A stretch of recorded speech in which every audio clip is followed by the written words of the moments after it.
y'all. Harmonize. The podcast. Yes. With Nina and Kenya.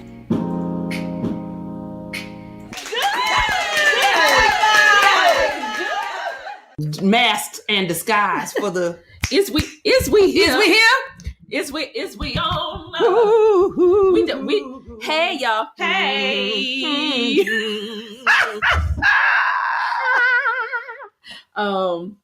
All right. We just jumping in. We just jumping in. We all over the place today, and we got love papers y'all and tea and how how y'all doing? Yeah, How so we're you still doing? trying to recover. We got the sun shining, but you didn't hear from us because there was a blizzard. Who are we? Oh, we are Harmonized. The podcast. You didn't know? With Nina, And Kenya. and we talk about being black, Being a woman, being a wife, being a mother, being an artist, being a Christian, and all the things. and we talk about the difference between balance and harmony. Yes. We believe you can achieve like mind-body balance, but life balance is Yes. kind of a myth. You can do a coccyx balance You silly. in the Alex Ailey classes. Yes. You all know Not- what I'm talking about. Oh all my- the Ailey dancers. Oh my gosh. Are you the one coming to the school to teach that Alex Haley dance? But we believe that in life, Mm-hmm. it's easier and you do yourself less harm if you try to achieve the idea of harmony. Yes. Sometimes certain things take priority Mm-hmm. and come to the forefront, especially when you are a multifaceted black woman such as ourselves. Yes, child. Please stop. Lay it on thick. Go on. So that's who we are. Yes. We Who got- are you? Girl, No. we got good at this. That Yes, was in we the go- first not bad. 2 minutes. Girl, yeah, it only took us, what, 10 months? Right. Oh, wait. So Oh, today, Now the elbows are banging the Right table. now. I'm sorry. Boom. If you hear that boom, that's my elbow. Kenya bangs the table. Okay. Alert. Alert. So yes, last week we were not able to drop an episode because we had a sneak blizzard Yes. that knocked out Mr. power. Jack Frost Right.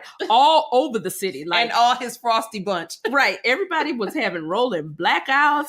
People in Cleveland was having car accidents. and like it came they so fast. It came did. so fast. It was that record night, speed. let's see, Thursday night, Yep. we were supposed to go to, my dad got us tickets to go see the opera. We went to go Yes. see Hansel and Gretel. And the funny thing is I went there and I was like, oh, okay, we're going to go see. But you know what? It was actually so much fun. And I could relate because in the first half, they was just talking about, oh, you know, wifey is mad because there's nothing to eat. And all of these kids just want to play around. And the kids done knocked over the last jug of juice that she was supposed to make the sweet bread and stuff with. So all of they got their pom poms beat. Because I can't say that. You so funny. So they all got their pom poms beat. And she was like, you know what? Just for that, go into the forest, go get some strawberries. Oh, the Case Western Reserve did. It was wonderful, just wonderful. I'm sorry. Cleveland Institute of Music did this production.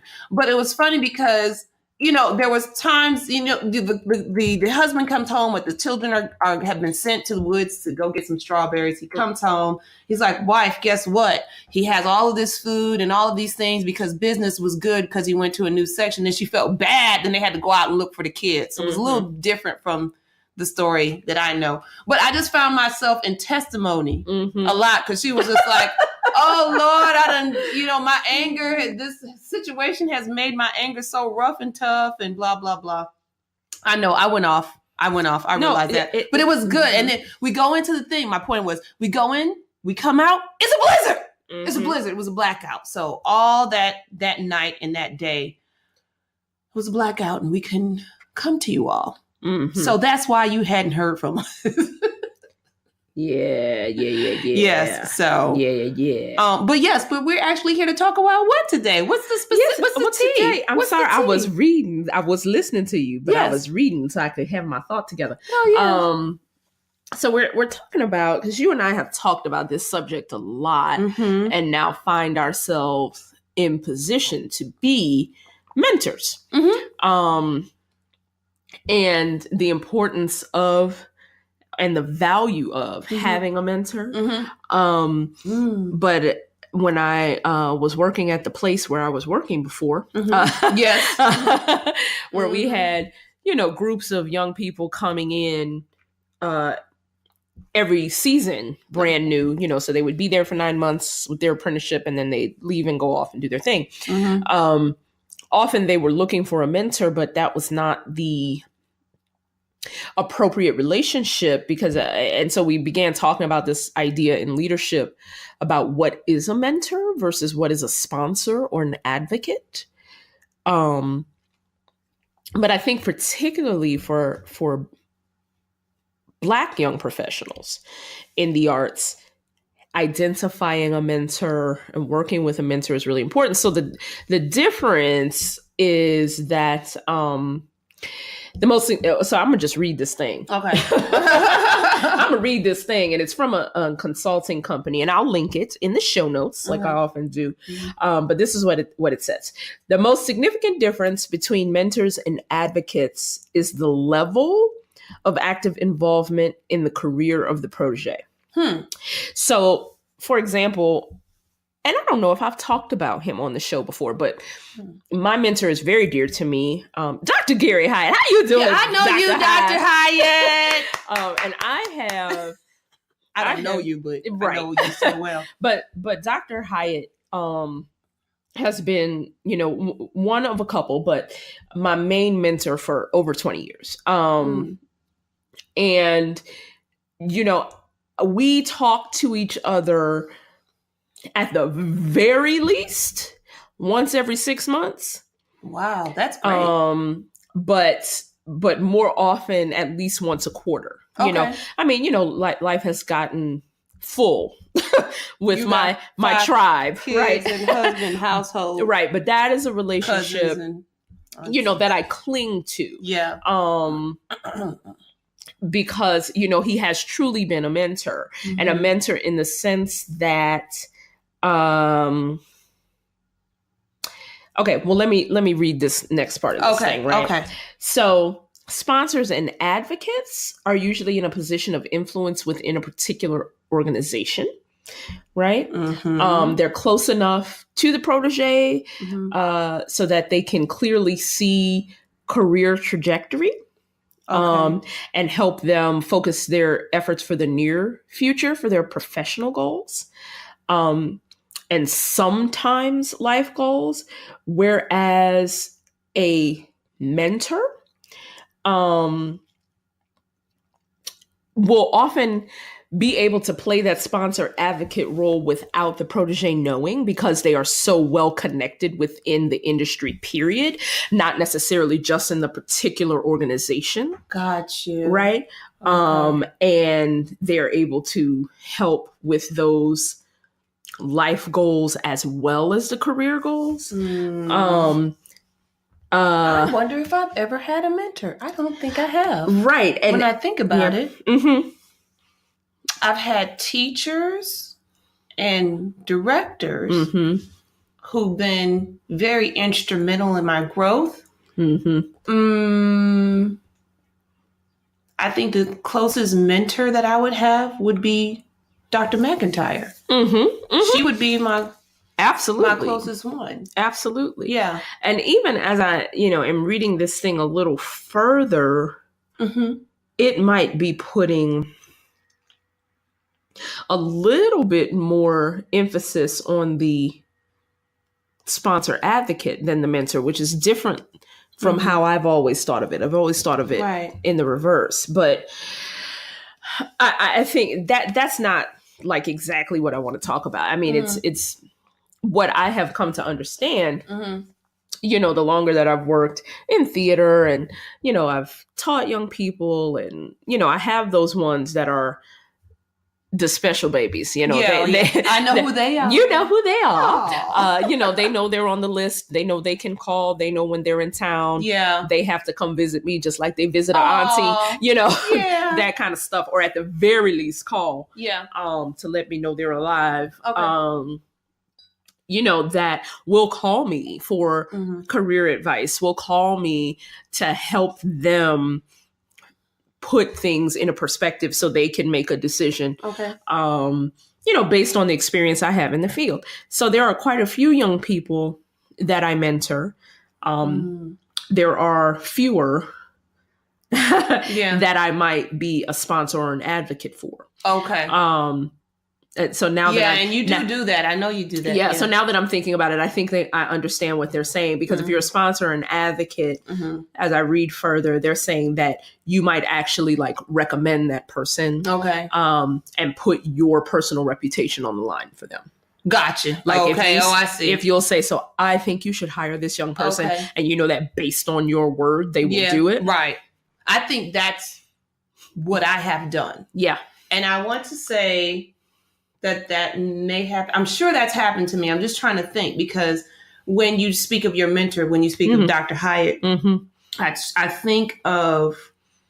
I try to think to see who did I have other than Dr. McIntyre, whom I became acquainted with later in life. And I wonder if it works differently for dance. So if you're a dancer, maybe you can, email us about this topic, because there's a lot of things that I notice. I'll hear you, and yes, we glide Kelly all the time. So I hear you and I hear Kelly. I hear a lot of my actor friends talk about how they mentor each other, or how they're bringing up, and they're put in positions where dancers haven't even had a voice, because we're movers by nature.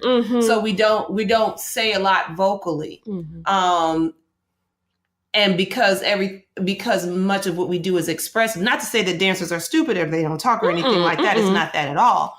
But I say that to say that there's not much communication happening in the dance world. And because of that, because the way it's set up, I don't think that it allows for a lot of mentoring. I don't think that's the main focus. It is a lot of it. If it is, it's done in action more so than it's done with a phone call or something like that. Well, and I think you're right. I think you're right in that Dr. McIntyre has been an advocate for you. Absolutely. And that she will say, oh, you need somebody to do this. You should call Kenya, because she's the one that's really good at that. And she'll do that for all of the people which I love. Yeah, yeah. But because she is Dr. Diane McIntyre. Yes. MacArthur Genius Fellow and all of those things. Get the band. Okay. They will take her word. Right. They will take her on her word. Yeah. And I think the people that she's willing to do that for understand the weight of her name. Yes. So they follow through. Right. You know what I mean? So she's not just doing it for everybody. No, she's not. But I think, one of the things, the vague idea that I have for us to kind of talk about a little bit is the importance of that, especially in the Black community. Oh, it's so important. Yeah, I mean, it's so important. I think I've only felt the realness of it now. Yeah. I'm feeling it a little bit now.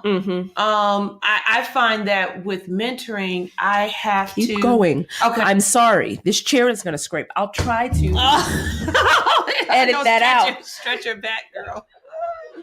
I find that I have to piece a mentor together. I use a little bit of you and a little bit of Kelly and a little bit of Trish you out there, a little bit of Trina, and pretty much all the guests that we've had on the show, of course.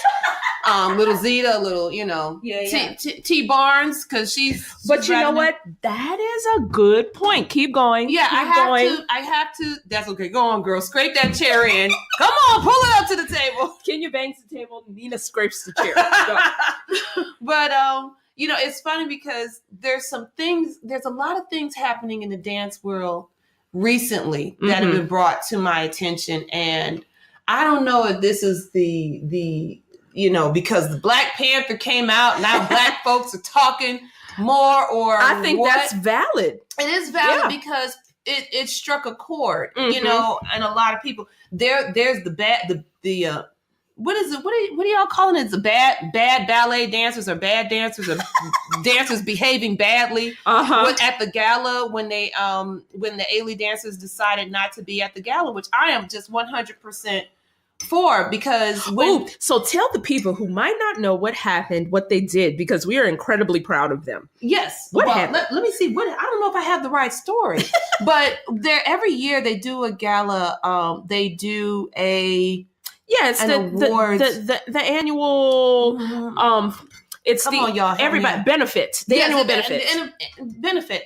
And so I believe what's happening is the dancers' needs are completely overlooked, and I'm talking monetarily. Okay. Yeah. Their needs are always overlooked, but yet they use the dancers so much. Dancers get used all of the time for visuals and for everything, for all of these things, but they're not being compensated. Right. And to be really, really clear for people who might be listening who are not a part of the arts community, anytime a theater or a dance company or something has a benefit, usually what happens is there is a performance. Yes.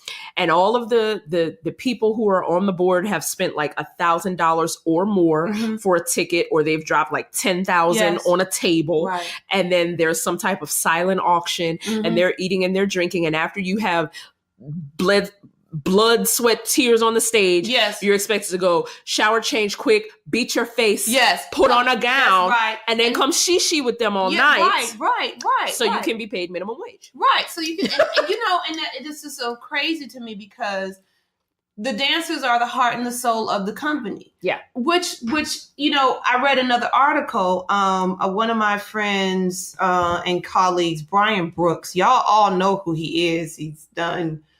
He worked with Donald Byrd, the group. I think he was the assistant artistic director. He, y'all know him. Everybody, and if you're in the dance, look him up. If you don't know him, look him up. But he raises a lot of really wonderful questions, and he bring forth a lot of what's happening in the political arena, especially as it pertains to a lot of things. But I love it when he brings up these issues of dance, because in one of his Facebook posts, he talks about, there's an article that talks about, what's happening with the dancers in New York and how they're pretty much setting the standard for the rest of the country. And I think it's important because they started talking about an article about the abuse that starts happening as soon as you start dancing. And I often feel like, when you get involved with dance, it's so much fun. Then you want to do it seriously. And when you want to do it seriously, there's that teacher or that so-called mentor that takes such advantage of you. At least this is what happened with me, in a sense. They can make you do the most ridiculous things for the sake of, do you want to dance? Do you want this part? You can't say anything. You can't do anything about it. You can barely cry. And it's funny because there's a lot of ways you can love dance and express yourself, and it can be the most wonderful thing. And sometimes you need that little push. Sometimes you need a big push to get you to do what you need to do. But overall, I have to say there's so much abuse behind the doors that happen that once you become a professional, there are certain things you just shouldn't have to deal with anymore. Right. And at the very least, if you're going to be told, if the ladies are going to be told they need to take all their clothes off to dance, but the men can wear what they want to, or they need to be dropped or kicked or slapped in place or whatever, or whatever happened, the very least you can pay them. Make sure that they're paid. And so we go through these abuses, in the dance world, there's a lot of abuses, but in the Black dance world, for Black dancers, it's always way worse. Yeah. And we have to, many of us, there's not that many dancers, it's a growing number, but you have to drop out so soon because you are cast out because of the money. Right. And I wonder, and here's the thing. So, I went to Diller for undergrad, so HBCU. You all listened to one of the earlier episodes. I think it's the Gotta Have Faith episode. Yes. Where I talk about, how I started acting at Dillard and all those things. Right. So that story's there and you can go find it. Right. I won't retell it. Yeah, right. But Dr. Hyatt, very actively offered himself forward as a mentor to any student who wanted it. Wow. Because he had been working in university long enough and he had enough mentors that he understood the importance of having someone who understood where you were trying to go and who could offer perspective that you just don't have because you haven't lived it yet. Right, you know? right. And the challenge of that is that I was very spoiled by that relationship with him. I'm very spoiled by the HBCU experience. Yes. So then when I went to grad school, you know, which you know from the outset, if you're going to grad school for acting, it's going to be a class of 8 to 12 max, and 12 is a big class, and that you're going to be the only, or you're going to be one of two of color. That's right. And it's no guarantee that the other one's going to be black. That's right. Okay. That's right. And most of the time, you're not even going to have a black professor. Okay. Now, when I went to WVU, I had a black professor. And it's only recently, as I've been kind of reevaluating some of that experience, that it occurs to me, you know, that I immediately assumed that that black professor was going to be a mentor again. Okay. Especially because she was a woman. And it's like, all right, ain't but one of us in the class. Right. It's me. I'm a black woman. Girl, what's up? Yeah. Right. Surely. You know? And whereas she was not going to give it that freely. You know, I had to earn it. Okay. And there was many reasons for that. One, it's like, I'm not about you ain't gonna embarrass me. Yes, right. You weren't our first choice. Okay. And that was very plain. Okay. But part of the reason they reconsidered me is because Dr. Hyatt called her and was like, girl, look. Oh, I see. So I don't know what you didn't see in the audition that you needed to see. Yeah. But here is what I can tell you of my experience of working with this young woman. You will get this, and this. Okay. And that I can guarantee you. Yeah. You know. Right. And I did not disappoint. Okay. Now, I didn't know he had that conversation. So that's interesting. That's part of the... That's interesting. I didn't know he had that till much later. Right. And that's part of that. The mentor might be acting as a sponsor or advocate without you knowing. Yes, you know, I had no idea he had that conversation with her until maybe the end of my second year. Okay. Mind you, which is after I had gotten married and we had Jinlay. Okay. And I'm on the way to writing my one-woman show to be my thesis. Okay. Wow. And she was like, she took in a very rare moment, because it just wasn't her personality, period. Right. But in a very rare moment that she said, Nina, I'm so proud of you. Oh, and here's why. She said, because I thought you was going to leave us, girl. You know? Really? Well, you know, she was like, and she's like, and you know, you would have been well within your right. Okay. With no judgment. For her to go through that. And you know, it's funny because I can understand. Yeah. I mean, she's like, you got a new baby, you got a new husband. Yeah. You would have been well within your right to change your mind and leave. Right. She said, I didn't know you had it in you. Okay. And I was like, I don't know why. I'm like, I don't know why you did it. You know, do you know who I am? Basically, you don't know my life. That's what you always say. That's it. Basically, you don't know my life. You don't know my life trick. You know, I'm 24. Like, I am Nina Domain. Damn it. So, but you know, it you know, young and full of youth and all of that. Well, yeah. But I you know, I came to. And there's many reasons why, but you know, she's the only Black woman in this, you know, PWI, predominantly white institution. Yeah. She's the only Black professor in our department. Yeah. Now, I wasn't the only Black student in the department, but I was the only Black grad student. Right. Right. Well, no, there was one more. I was the only Black grad student in acting. We had one in design. Okay. And you know, there were, let me see, it was me, Missy, Tai, Jimmy. Okay. And Stella. Okay. And Cece. So there were me, Missy, Tai, Jimmy, Stella, Cece. So there were six of us all together. Okay. Me and Stella were the grads. Stella was getting a master's in costuming. Okay. And the other 5 were undergrads. Okay. And, you know, we were on her like, you are the one who is going to tell us the truth. The golden, right. The oracle. Basically, it's like, you are the oracle, Professor Davis, and you will tell us all the things, you know, and you will be the shining guiding light, and you will advocate for us simply because we are Black. And she was like, I ain't doing none of that. Y'all better get out of my face. She was like, no, you will earn your spot just like everybody else. Yeah, right. Because she knew what we were facing. Right. Okay, you know, she knew what we were facing. So Dr. Hyatt needed to be Dr. Hyatt, and she needed to be, but you know, it's funny because I really feel a sense of loss for myself because I don't think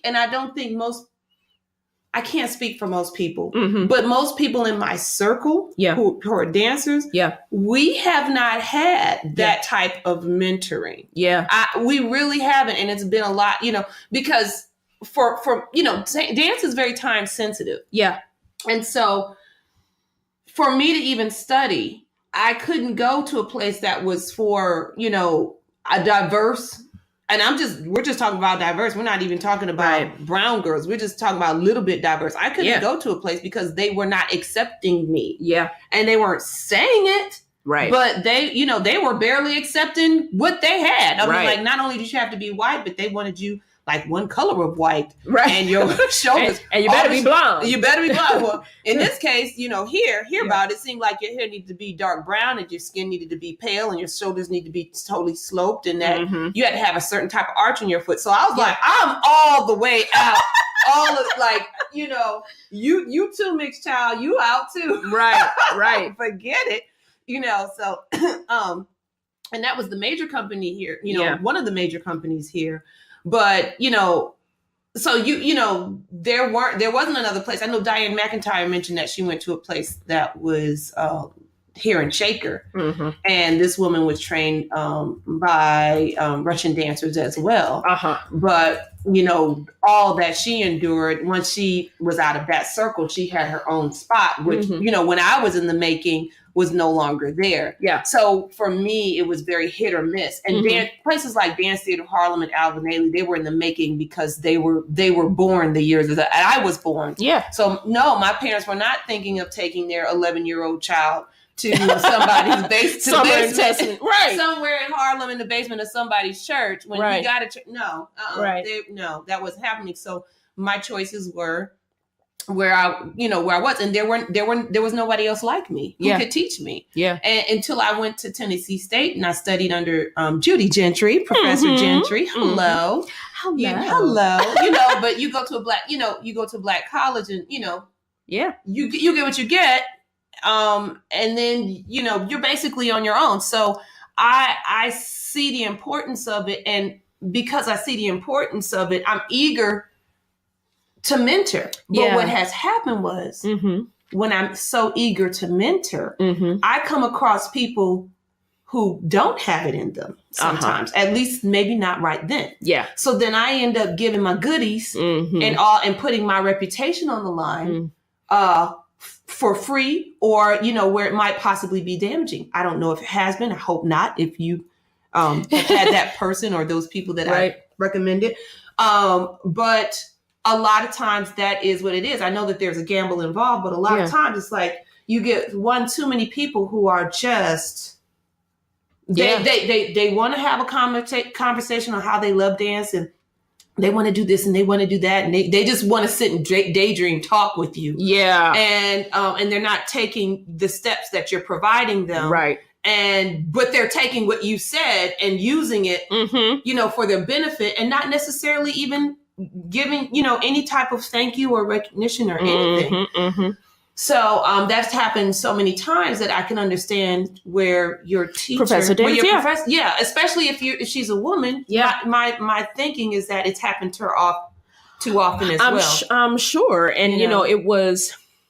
I'm realizing now, you know, why she was protective of her knowledge, of her space, of her energy. Yeah.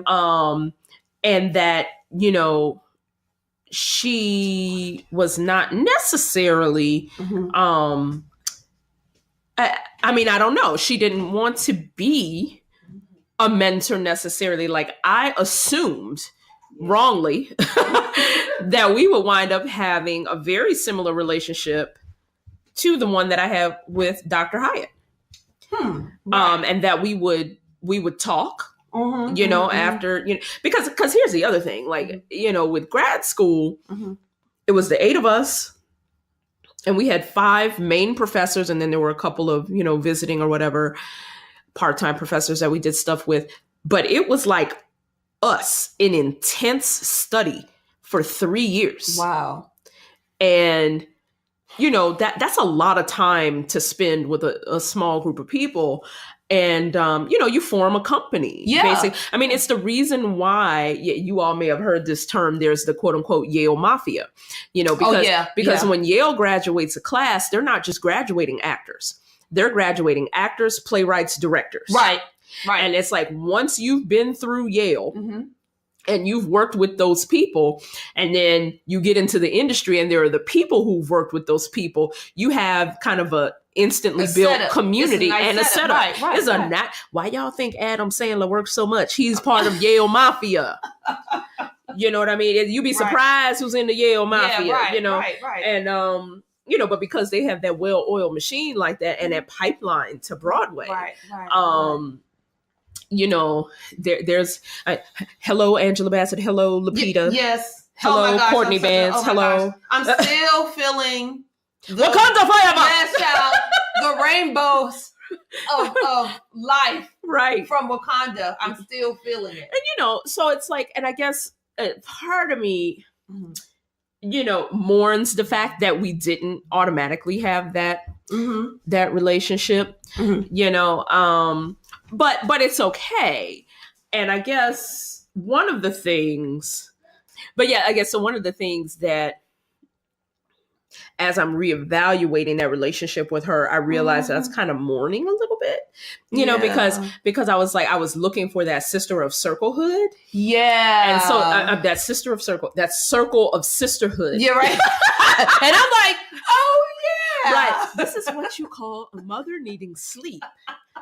But I was looking for that circle of sisterhood from her. Yeah. And I assumed, probably because I was young, but also partially because I'm Black, that her idea of community was the same as mine, and that was going to be freely given because that's who I was, right, And so I find now what's interesting as I'm in the position to mentor, that I'm curious a lot about what the young professionals coming up, because I'm so old. I know what young professionals, coming behind us are, and coming with us, frankly, are what their ideas of community involve, and how, because there's this other article that I pulled up as I'm, as we're find my article. Right, as we're talking and looking. No, you posted it. I got it. For the notes. Thank you. It's saying why women need sponsors more than mentors, which is also another interesting. Yes, child. Right, give us some sponsorships. That's me hitting my palm of my hand. Give us some sponsorships. No. We already I can mentor myself. I've been mentoring myself. Well, and look, I need some money. The tagline to the article says talented women need more than just advice and encouragement. Yes, child. Thank you. If we're going to level the playing field, quite honestly. So I guess, those are things I'm thinking about. And, just like where are the mentors, because I don't have a mentor here. No. This is I wouldn't know what to do with the mentor. I feel bad because I know if Dr. McIntyre were here, probably just like park at her house and be like, I got some coffee. You want to just talk all night? But she moves too fast for that, which is fine, but I mean, I wonder what my life had been if I didn't have to do all of the work and all of the toiling all on my own. Right. And that I really do feel a lot of it happens on my own. So, which is why I'm quick to collaborate. I'm quick to partner. But what I find is people aren't always so quick to collaborate because they're at a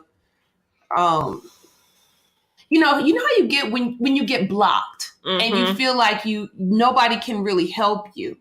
And so it's not necessarily you don't want to work with anybody, you just feel like nobody can help you. Well, I feel like I encounter that artists, especially dancers, a lot of the times. I just feel like there's so much stuff going on with dance that it's hard to pull yourself out of the studio and out of the bubble to understand everything else. Because when you go in as a dance, it's really all physical. You don't want to hear all of that. You're just trying to get the perfect, tendu or the perfect batma, or the perfect, you're trying to get the perfect phrase or the perfect artistry, or you don't want to hear all of that other, business and marketing and talk and you collab. And it's not the appropriate time. No, it's not. No, it's not. It's not the appropriate time. But then how and when and where do you catch them? I don't know. To get it. And that's.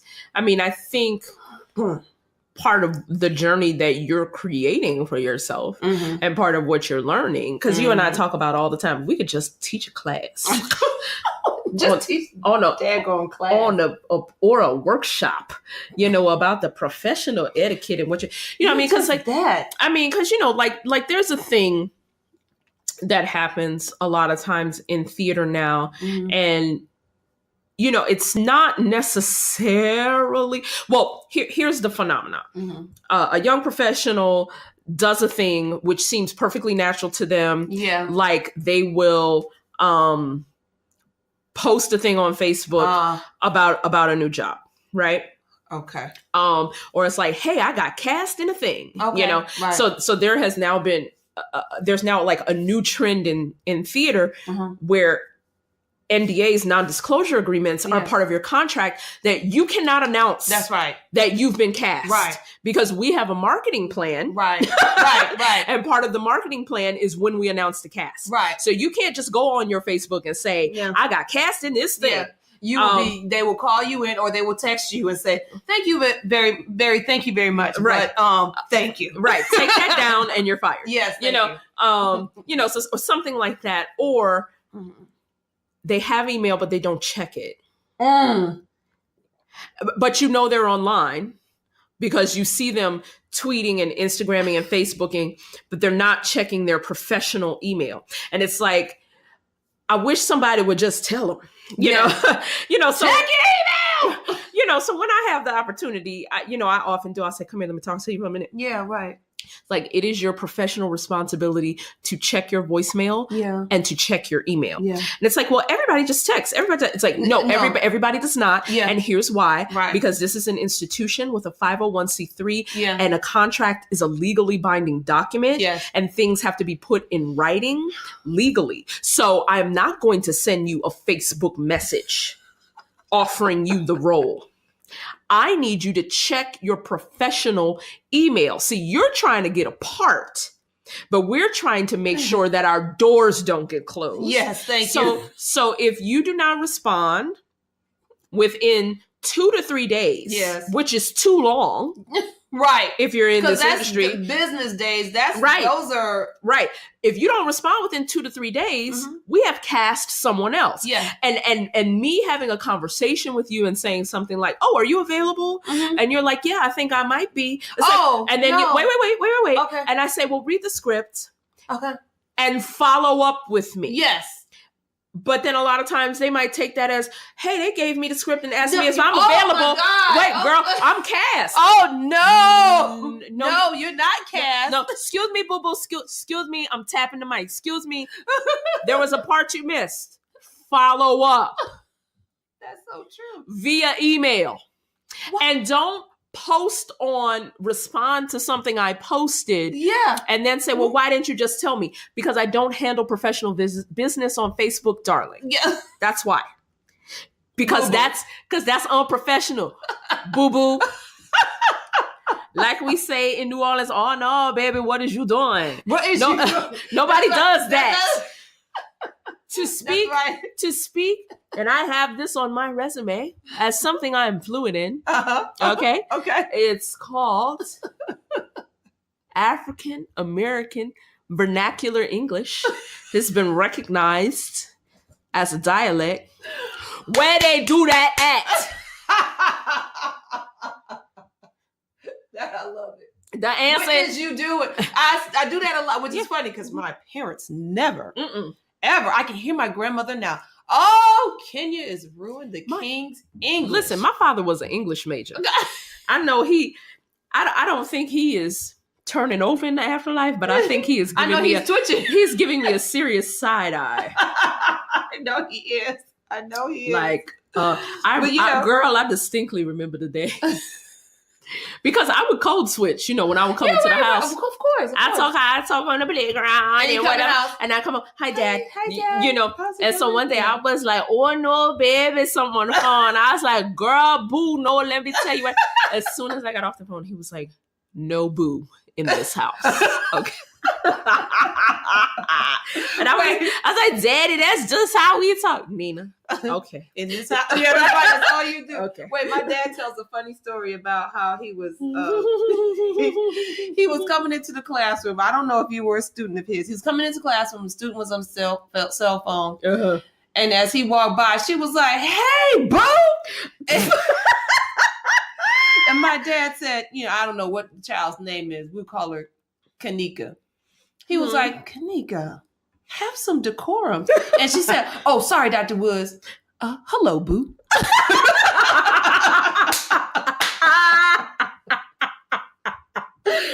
That is the funniest. Sorry, Dr. Woods. Hello, boo. Now that is funny. Oh my goodness. Oh my gosh. But I look up to him. I guess he would be my mentor. I mean, it's in the best way possible. I mean, he couldn't do anything about dance, but actually, no, he don't count either. Sorry, Dad. It's okay. But I think that's my missing piece. But I think that's what I try to make up for. So as I feel that it's a missing piece out of my life, I'm very aware of it as I start to put on the mentoring clogs. Okay, shoes. Are they clogs? How about some Jimmy Choos? Jimmy Choos are more your style. I think that is my, yeah. But it's an important thing. And I think that if you're listening, it's good to know exactly where you are, because you cannot mentor and not have the experience. I've known that too. I've seen people mentor who don't have boo-boo experience doing it. And usually they're very likable people and everything, but it just causes a train wreck, especially, within the arts, because the arts are such a small world. Yeah. I see where the intention is there and everything. So you can't mentor before your time. You really just truly cannot mentor before your time. Right. You might be able to advise a little bit or... Well, and I guess that's something else we should talk about. It's like young people being careful of who you... And I'm going to stop saying that, because not even young people. Because as I transition from one part of the industry to another, I'm going to be looking for advocates, sponsors, mentors, because there's a part of the industry that I just don't know as well as a part that I've been a part of for 20 years, so there's always opportunity for you to be new at something and to continue to learn. And I guess what I've learned from having had a very good mentor is exactly that. Dr. Hyatt always has displayed for us a love of learning and learning new stuff. And that's kind of what he put into us. And he was like, learn the way we were trained at Dillard. We, particularly the class that came out right before me, my class, and the class right after me, because we all kind of came at the same time, as they created the department from nothing, we were not trained to act. We were trained to be theater makers. So everybody had to do lights. Everybody had to do And I don't mean running the board. I mean hanging and focusing the lights. Right. Okay. And running the board. Okay. We all had to do sets. Okay. And I mean building, painting, dressing. Right. We all had to do costumes. Right. I mean, building, laundering, pulling. Right. You know, we all had to do hair and makeup. We all had to direct. We all had to act. So we all had to do everything. Right. And we all had to stage manage. And for those of us who, you know, Dr. Alexander C. Marshall was the head of the department. And think about Dr. Marshall. Dr. Marshall was old. By the time they started, I mean, he was old. Yeah. And he was tired and he was about ready to retire. Yeah. But he and Dr. Hyatt were good friends and they came together and, you know, or they were colleagues who worked very well together, I should say. You know, Dr. Marshall went to Bowling Green University. Yeah. In the 60s. Oh, wow. And had to prove for his dissertation that Black theater existed as an art form. So you talking about... I wish y'all could see me now. Girl, you talking about, well, I'm Dr. Alexander C. Marshall and you are graced and blessed to be in my presence. Yeah, you know, right. And you really were. That's what we were dealing with him. Yeah. Okay. But, you know, one thing I will say about him, he knew how to put together a cast. He knew how to cover his behind. And he would not allow any stars. Oh, period. He was the only diva allowed. Okay. There were no divas allowed. There was one time. Yeah. One young woman got cast in a show who was not a part of the regular department. Okay. Like she, you know, we had to cast outside the department for this particular show. And I forget, she was like a nursing student or something. Okay. And hear me, this is the only reason she got cast because he double cast every show. Oh, okay. Yeah. So cast A did tech and production for cast B. Okay. And cast B did tech and production for cast A. Okay. So when they were on stage, we were backstage. When we were on stage, they were backstage. There was always 14 performances and each cast got 7. Okay. So one cast got opening night, one cast got closing night. That's how that worked. Yeah. Because she was not a part of the department, she wound up not having to do the tech production stuff. So she thought she was special. So she put a star on her door. Oh. On opening night. He walked backstage. He said, "Who did this?" And we told him who did it. We was all kind of like, like, you know, ain't nobody wanted to say. I wish y'all could see my face right now. Like nobody really wanted to say because we like just do the show and not have any problem. We probably won't tell. Look, we didn't know what was gonna happen. We were all kind of like, and you know, everybody's eyes kind of slid that way. He took that star out the door. Oh, knocked on the door. She opened it. He said, "Get out." Oh, she was like, he was like, "Get out." She was like, "My family here." Oh well. And that was it. Yeah. And he never had a problem for the rest of the 4 years. Do you understand? Opening night kicked her out the show. It's like, we don't do that here. Like you thought you would. No, we don't do that here. Get out. He was like, "I'm not having it." That sounds like a Dr. Woods. Oh yeah, because you know he had been doing it long enough at that point. He was like, "I don't have time for this. You gotta go. I already know how this ends. Right. Get out." And you know he did that, but I was a better actor. Yeah, right. For my designers and technicians because I had to do that stuff. So I understood what they needed. Right. So I understood. So you didn't come in as the diva who's like, "I want this. No, I changed my mind. I want this and that and girl, this and such." Child. And or complaining during tech. It's like, actors, stop it. Because tech is not about you. No. You have had 4, maybe 5 weeks to rehearse. And the technicians get 1 week. Yes. To perfect their work. Show. They need to learn the show. Yes, so why don't you do your job and do your show? Right. So they have to learn the show. Yes. Then their job is to then make you look good and make the story help bring the story to life on another level. So when they say hold please, that does not mean rehearsal time. Right, exactly. That does not mean you ask all of these different questions. Tech ain't for you. No. It's for the technicians. Hold please. Right. Hold please. And hold. I can hear Donna. Right. Hold please.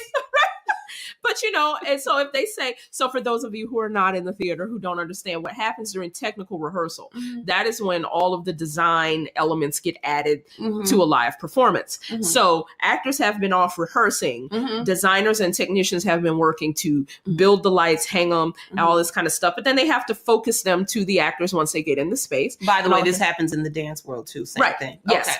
So, and so sometimes, so let's say we're running the scene. If they call hold, they're sitting with the directors and everything. It means you hold, you stop talking, you hold the position that you're in.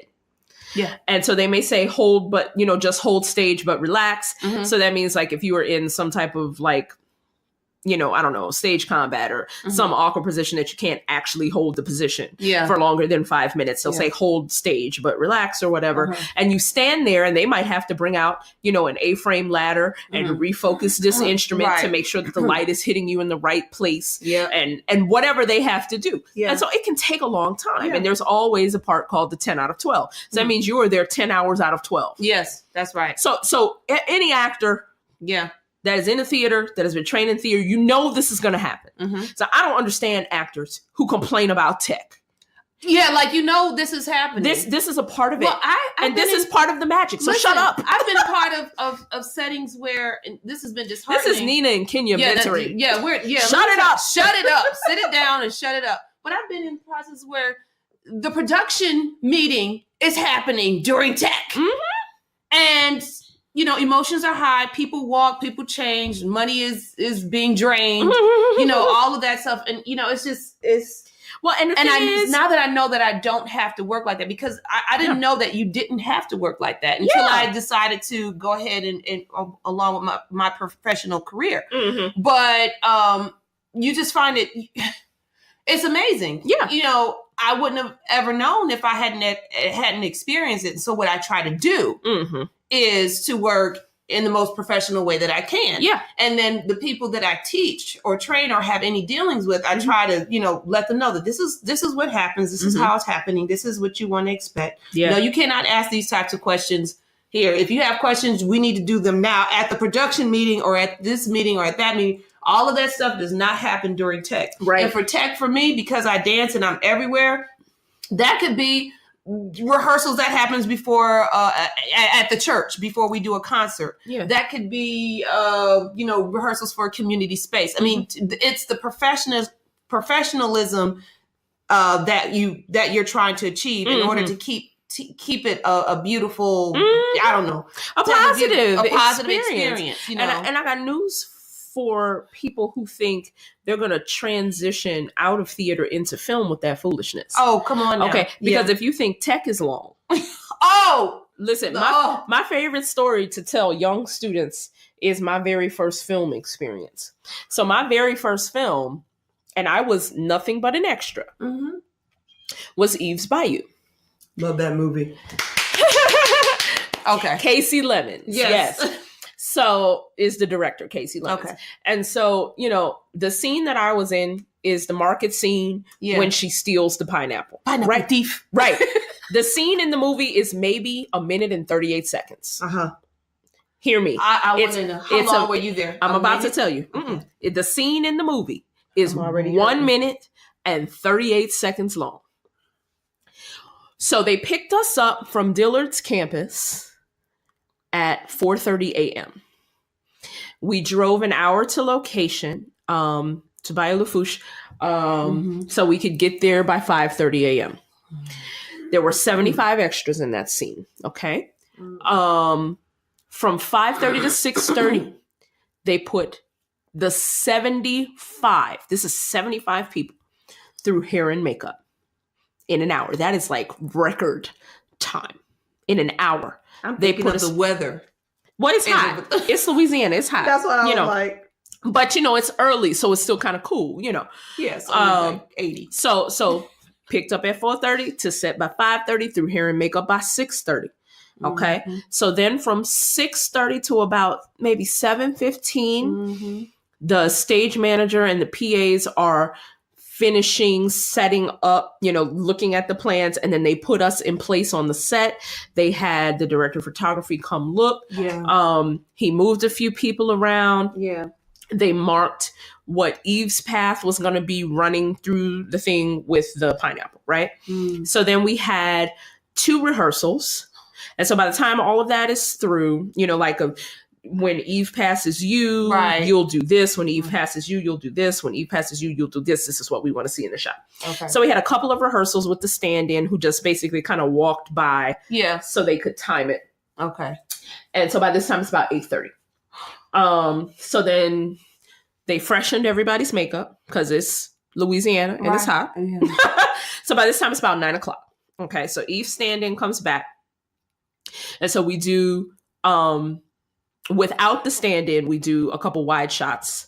And then once they had gotten what they wanted and they realized, okay, it's such and such time, the sun is about to move. Oh, yes. Casey, how much do you care about that? She's like, well, I want when Journey gets here to set, I want the sun to be here. So let's capture as much of this as we can. Okay. So we do that a couple times. So then Journey comes to set about 11:30. We break for lunch. 12:30, we come back from lunch. Everybody who had to take off like costume pieces because you don't eat in costume. Could you please repeat that? You don't eat in costume. Okay. Y'all hear that? Put our costumes back on.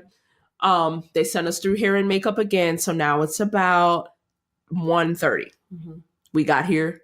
We left Dillard at 4:30 a.m. It is 1:30 in the afternoon. Okay. So then we do the scene. We shoot the scene with her stealing the pineapple and the running through with no lines. Okay. Just the general market noise. Then we do it again with the lines. Then we do it again with Journey's close-ups. Then we do it again with Diane Carroll's stand-in. Then the sun moved, so they had to set up the lights so that shadows were the same. So that took about an hour. So now we're at about 3:30 in the afternoon. So they call a break. Everybody go get water, get refreshed. Yeah. Put the little aprons on so you can have a snack. Don't eat a full meal. During that time, Lynn Whitfield, Debbie Morgan, and Diane Carroll came to set. And I snuck over and talked to them. I could have gotten fired for that, but I did not.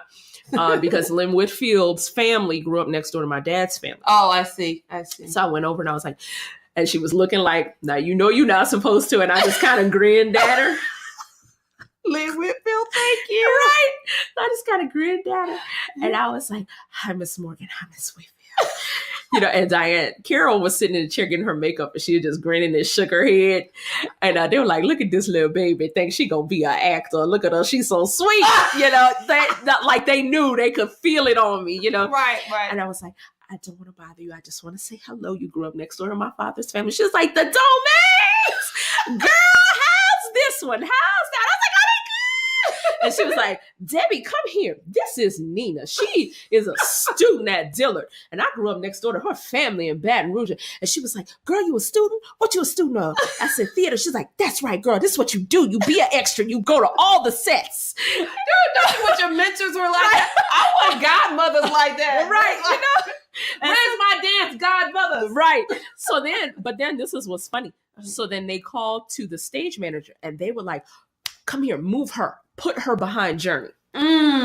So if you have Eve's Bayou streaming or on DVD, and right when she drops the pineapple and Diane Carroll says, bad girl. If you pause it right there, you'll see a flash of pink. That's me. Yay!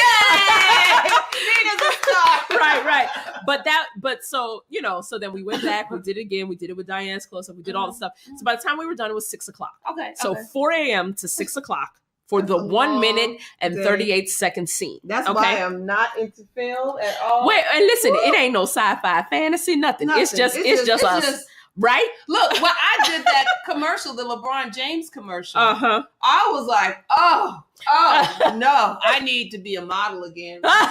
They pick you up in a company car. They put you in the makeup. They say, do this, this, and that. Don't talk. Okay. And they take you back. Well, you got to catch the Metro home. But you know. Right. Yes, they do. Oh, I was like, this is too much. Oh my gosh. Yeah, I mean, it takes forever. But you know what? That is funny though that they knew you because again, even though they're not your mentors, you know, there was a moment where they were an advocate. They were an advocate. I mean, that means everything. Right. I mean, and now I can always tell that story of pause each Bayou, and see my flash of pink. Oh, that's amazing though to be in because that was such a wonderful film. It absolutely is. You know, and I was very young. You know, I was 19. Oh, the cutest. You know, and it's like, but having those kinds of experiences, you know, but I learned so much that day. Yeah. By just being in the background and observing. Yeah. And, you know, I picked my moment. You know, I didn't run over there as soon as they're like, oh my God, right. And I'm like, girl, do you know who you are? Did a Tiffany Haddish. Right.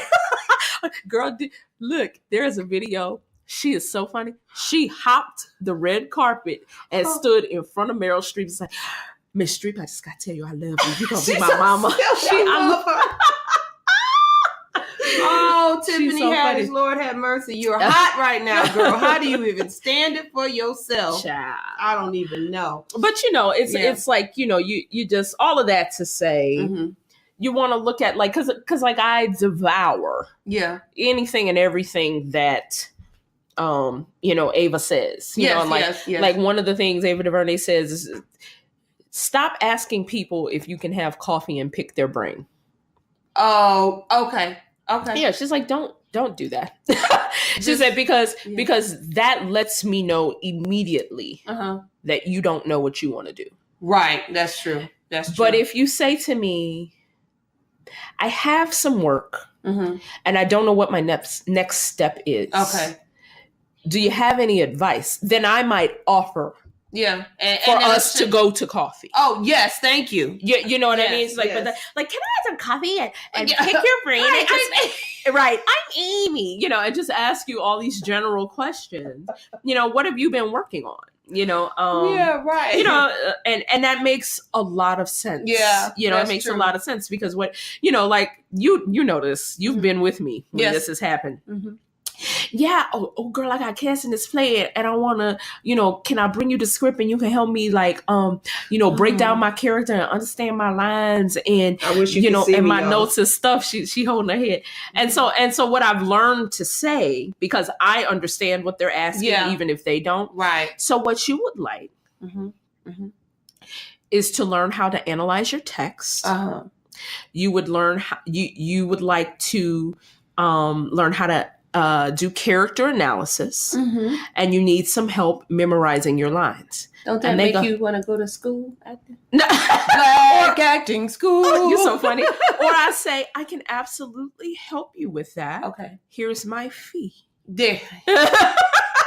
And then they go, oh.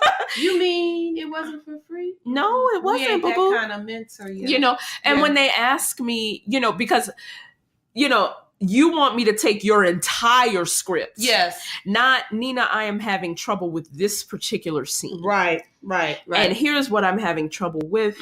And here are the things that I know. And it's like, I would like you to help me understand my script. Yeah. That means the whole thing. Yeah, right. Which means understand myself. Right. Break down my character. It's like, so you want me to do your actor's work for you. Yeah, right. So you have to pay for that. Right. Because you're about to get paid to go do this show. Right. That's right. So I'm going to charge you this and plus a percentage of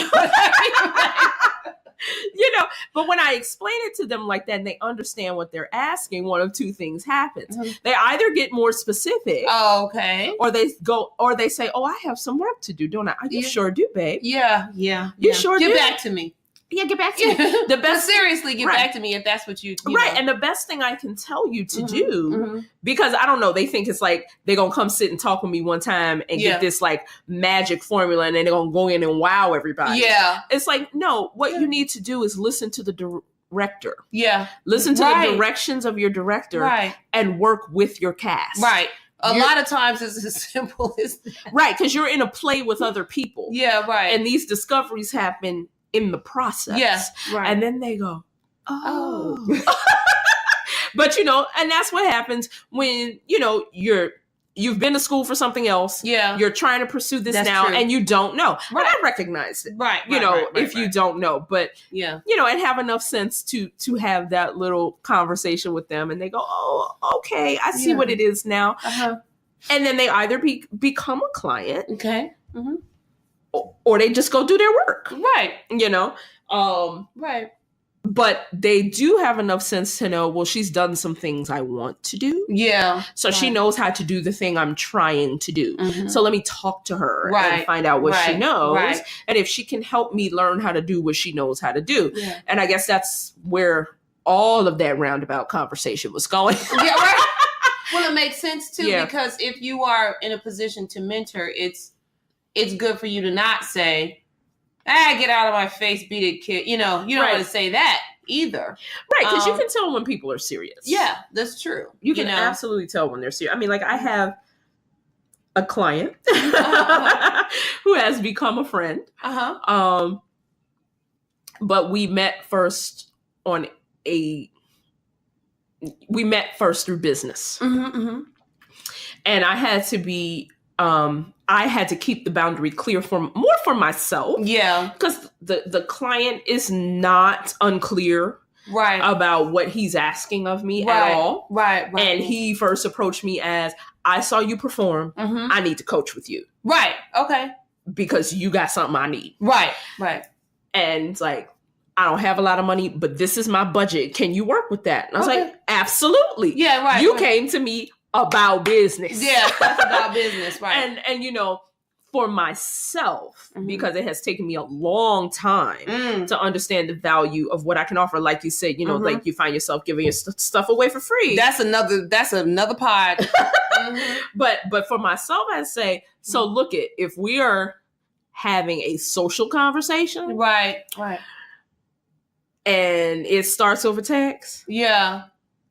We need a code. So say, hey, Nina girl. Yeah, right. If we are having a business conversation, I need you to, and this is him, not me. Okay. He called me sensei. So he'll say, hey, sensei.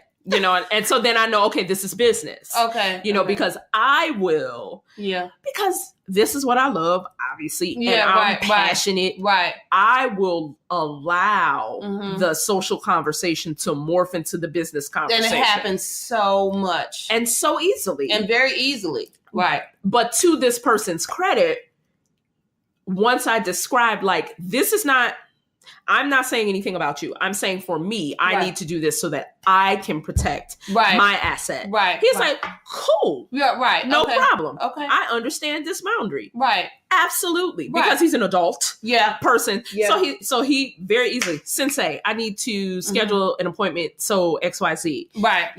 Right. And then if it's like, you going to, hey, Nina girl, you going to see such and such show? Yeah, right. Let's go see the show. Okay, and hey, Nina girl is one thing. Sensei is another one. Exactly. Okay, got you. And so, and that helps me know which mindset I'm in. Yeah. That helps him understand when he's spending money.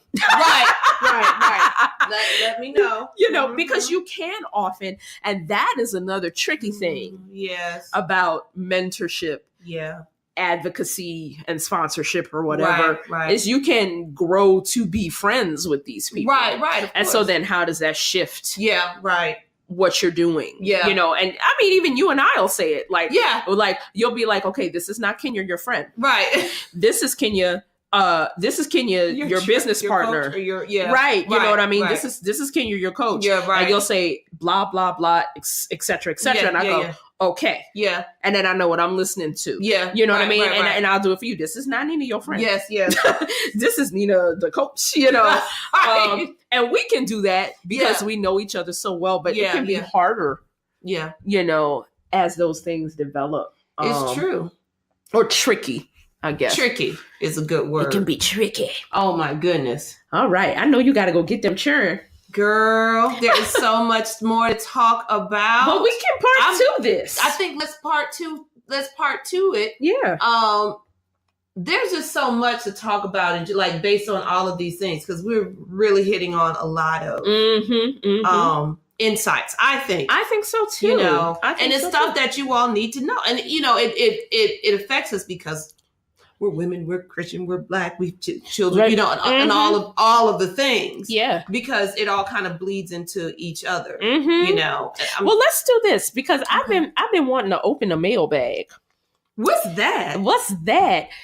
So you can email us at harmonizenk@gmail.com. And if .com. You're so funny. Yes, harmonizenk@gmail.com. And you know, if you have a story about a mentor or a question about a mentor, or about like gaining a mentor or experience with a mentor, whatever, or in my case, lack of mentor, lack of mentors, because I think one of the things you said, well, finish the thought. Okay. If you have a question that you'd like to ask, an experience that you would like to share, please email us at harmonizenk@gmail.com. Because one of the things you said, Kenya, I think is like so imaginative and so necessary that you have basically created the mentor you need, and that you take some things from me and some things from Zeta and some things from Trina and some things from Kelly and some things from Trish, you know, and it's like, because this one is strong in this and that one's strong in that, you know, and so that you could get what you need. Right. And that might sometimes be the only way you get it. Right, you know? right. So yeah, talk to us, y'all. Talk to us and let us know what's going on. And we want to interrupt this to let you know, why don't you check out DevlaPayBox.com? Yes. Don't forget about DevlaPay. If you are listening to us through the Podbean app, we have a webpage on Podbean. And it is harmonized with, it's harmonized W Nina and Kenya.podbean.com. So I'll just Could you repeat that again? Harmonize W Nina letter N Kenya.podbean.com. Yes. And through that site, which is our podcast website, we have a link to Devla Paybox, which is our business with Miss Zeta. Idea generated by Miss Kenya. Oh, stop. Go on. Well, I mean, it was credit where credit is due, child. Oh, stop. Go on. But yes, you can find and you can find all of our little links there. But yeah, that's a business that we started. So yes, if you don't use your own platform to pump what you yourself are doing, then what good is it? What good is it? And this is for the babies, though. This is for the babies, to teach them about the self-care. Absolutely. Or what I'd like to say, the self-curations. Oh no.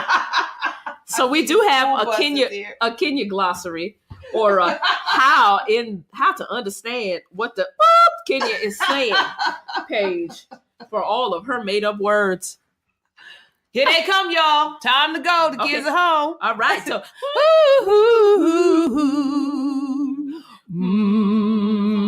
follow us on Instagram, Twitter, Facebook. Bye. Bye.